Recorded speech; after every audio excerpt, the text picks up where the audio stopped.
Hi, this is Tisch Aitken, and it's Friday, July 12th, 2024. There's a lot of intensity right now in the cosmos, and you should be aware of that. I'm sure you are.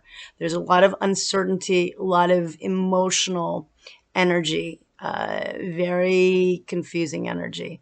Neptune is at the final degree of the zodiac where it entered on May 4th. It will be here through September 4th, and it's going to be at this degree on and off through February of 2026 when Saturn and Neptune meet up at the first degree of Aries at the world point at 0 cardinal.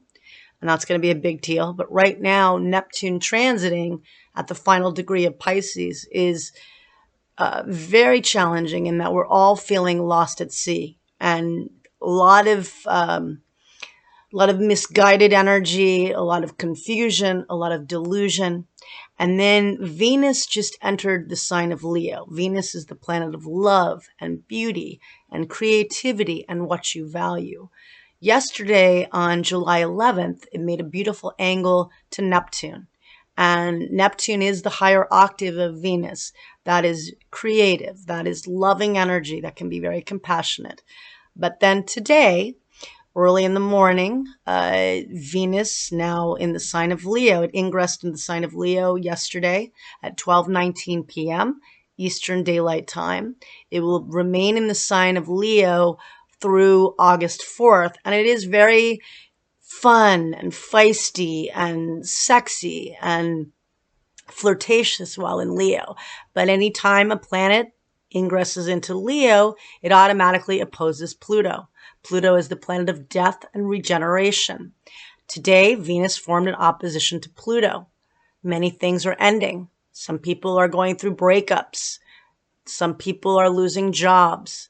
Some people are definitely passing over, unfortunately. Well, obviously that happens every day, but with this energy and with the buildup of Mars Uranus and with Neptune at the last degree of the zodiac, many souls and people that are wanting to leave, they're going to pass over now with this energy. It's very, very intense and it's very emotional. But for those with mental health issues, this is definitely a time you want to check in because, and I will keep saying that, Shiat, which is 29 degrees of Pisces, is a fixed star associated with suicide, drowning, and self-undoing. And, we're going to have Neptune here on and off for almost another year and a half or so, but a while. And this is where it can be very creative. I know two people that I've come across that I've become friends with in the last year and a half that had their son at Shiat, at 29 degrees Pisces, and they are incredible individuals. They are empathic. They are incredibly artistic, incredibly giving, and they are really lovely people. So it's not that, if you have Shiat in your chart, it doesn't mean that you're doomed to something terrible. But having Neptune there in a time that's very, very confusing in the world. I don't want to politicize this because I really do want to come from love in this. Obviously, our nation, the United States, is in a lot of trouble, and the world is in trouble right now.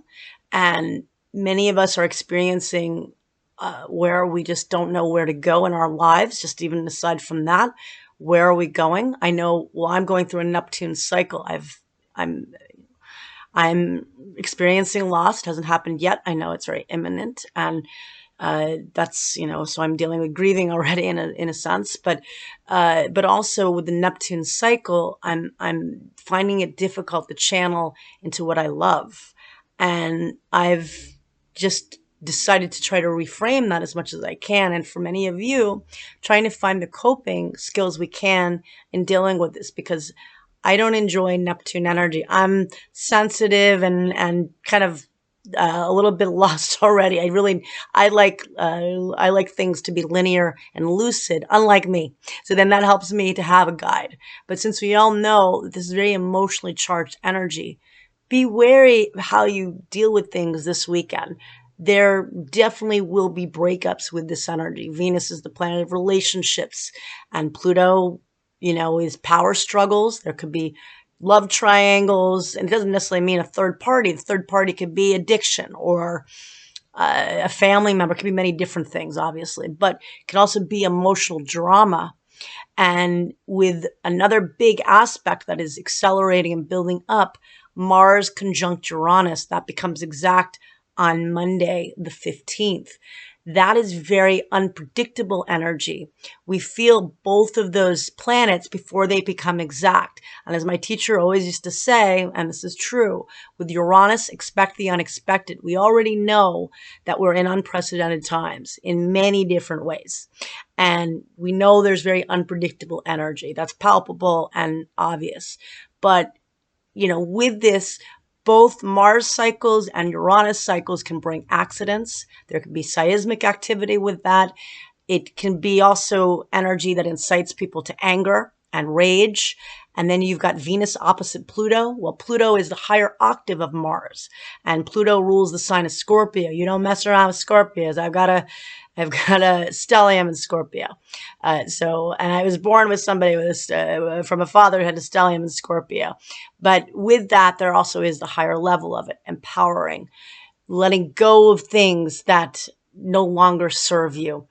Not all easy, very emotional energy. And then the Mars Uranus is impulsive. It's driving too fast on the road and without very recklessly. That's the energy of it. And it's breaking out into rage. Nothing good comes from that. And so people will be very impatient.